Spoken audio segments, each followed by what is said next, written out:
guys, hati-hati. Kita harus hati-hati guys. Ini udah 1 bulan ditutup. Entah apa di sini guys, sering kayak apa namanya, suara perontakan gitu di dalam sini. Kalau malam-malam dibuka kan takutnya apa, jadi harus siang-siang.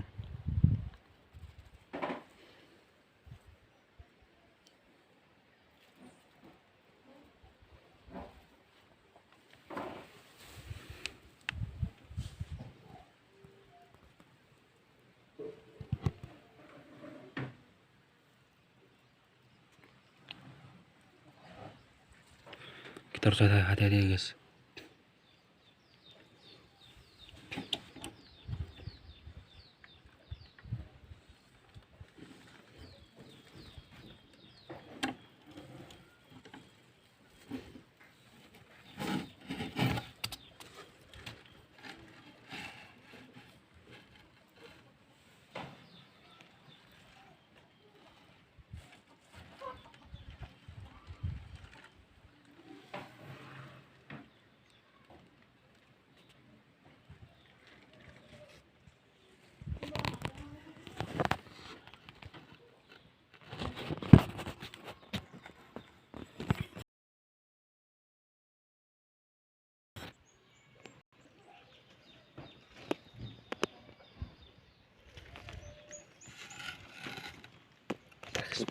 Bentar guys.